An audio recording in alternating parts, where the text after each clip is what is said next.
Di dalam kamar rawat inap yang luas dan mewah itu adalah tempat di mana Anissa dipindahkan untuk pengobatan lanjut. Dan lelaki yang sebagai suaminya itu masih setia menemani tanpa mau meninggalkan tempatnya, walau hanya sedetik saja dari kursi yang sekarang diduduki. Sudah cukup lama Anissa masih setia memejamkan mata dan bibir rapat, terbaring lemah di atas hospital bed yang berukuran besar cukup untuk 2 orang dewasa tidur di atasnya. Sementara Egy duduk di kursi yang ada senderan di samping ranjang, dengan tangan terus menggenggam erat jemari Anissa dan pandangan tak teralihkan menatap lekat wajah cantik itu. Dan soal penampilan si Egy sudah jangan ditanya lagi.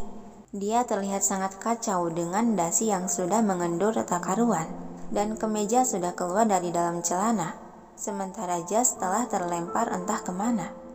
Raut wajah Egy begitu sangat muram dan kusut, dengan pandangan mata yang sayu tanpa berkedip menatap sang istri. Pintu kamar terbuka, yang memunculkan Alex memasuki ruangan dengan tangan menenteng sebuah paper bag plastik yang cukup besar.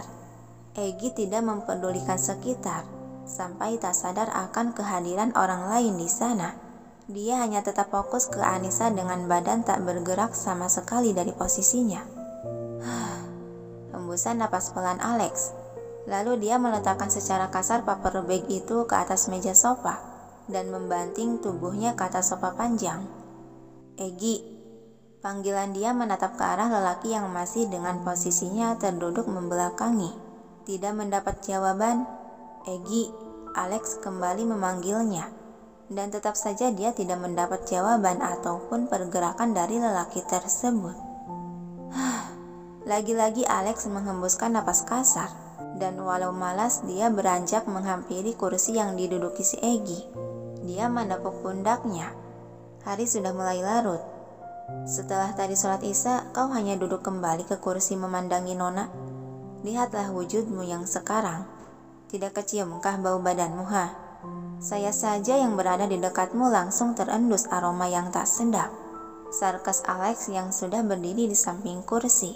Dan tetap saja seakan si Egy telah tuli, dia tidak menjawab atau terpengaruh akan ucapan tersebut. Mau sampai kapan kau? Suara perut pertanda kelaparan berasal dari perut lelaki yang terduduk itu, membuat Alex menghela napas pelan, lalu beralih menatap Anissa yang terbaring masih memejamkan mata. Bahkan cacing-cacing di perutmu pun sudah berteriak meminta untuk diberi makan. Kau tidak lihatkah penampilan saya yang terlihat fresh dan enak dipandang ini? Mungkin saja saat Nona Anissa terbangun nanti bisa ketukar. Mana suaminya dan mana saya yang sebagai kakak angkatnya. Alex, barulah si Egy bersuara. Bisakah kau diam? Jangan menggangguku. Alex bersedekap tangan masih memandangi Anissa. Saya tidak akan berisik jika kau tidak bersikeras mempertahankan penampilanmu yang seperti domba gimbal yang urakan, juga tidak mau memberi umpan cacing-cacing di perutmu. Sindiran dia dengan lirikan mata mengejek. Egy kembali menghela napas panjang, mengusap punggung jemari tangan Anissa. Aku akan makan jika itu masakan yang dibuat Anissa. Kemudian dia menggerakkan kepala melirik lelaki yang berdiri di sampingnya. Kau bisa ambilkan bekal makanan yang dibuat Anissa sewaktu pagi. Aku belum memakannya. Mungkin bekal itu ada di kantor. Kau tidak berniat menyusul tumbang di sisi Nona Anissa kan? Sudah pasti bekal itu sudah basi dan tidak baik untuk dikonsumsi lagi. Jika kau ingin masakan yang memiliki cita rasa serta aroma yang sama seperti yang dimasak Nona, saya akan tugaskan beberapa koki untuk membuatnya agar semirip mungkin. Egy kembali menghela napas pelan dan beralih menatap wajah Anissa lagi. Tidak ada yang bisa menandingi cita rasa masakan istriku. Alex berbelok arah melangkah mendekati sofa lagi. Meskipun begitu, kau harus tetap makan, agar ada tenaga. Apa kau mau saat Nona Anissa terbangun malah berpaling pada saya, yang sudah berpenampilan menarik dan saat bugar ini, berbanding terbalik denganmu yang sekarang sangat kumal dan kurus tak terurus. Sarkas dia lalu dengan santai merebahkan tubuh ke sofa panjang.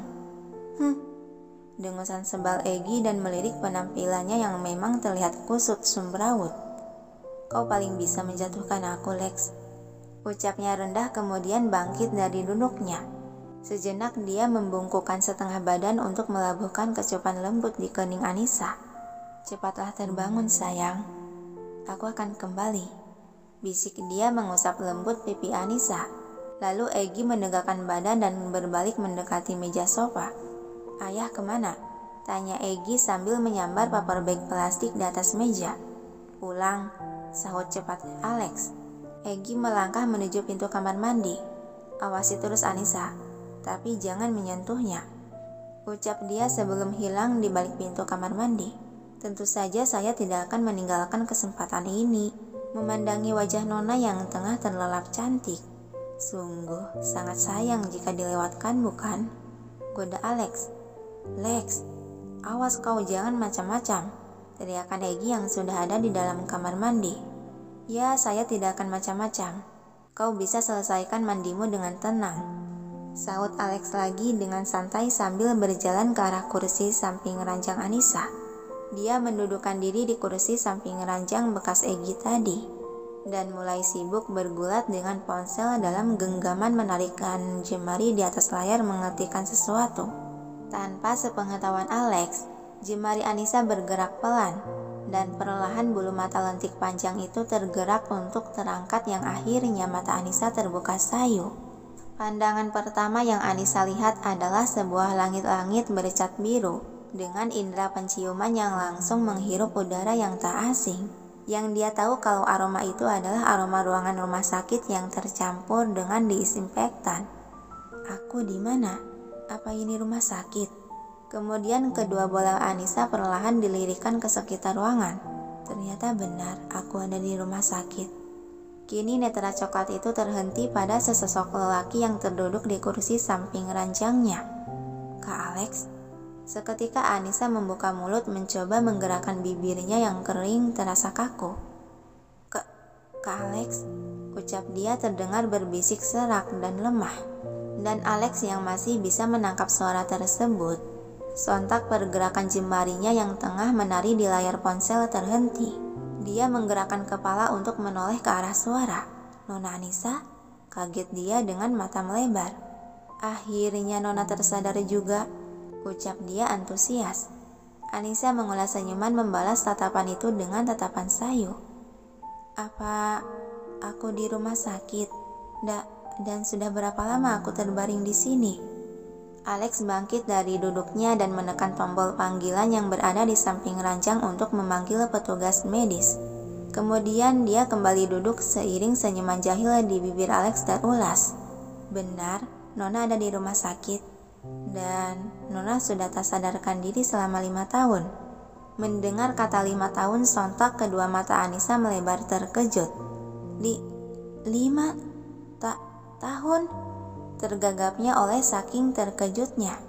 Yang malah dengan iseng Alex mengangguk mengiyakan untuk lebih meyakinkan. Seketika dalam sepersekian detik Anissa dibuat terlongo blank. "Benarkah selama itu aku koma di rumah sakit ini?"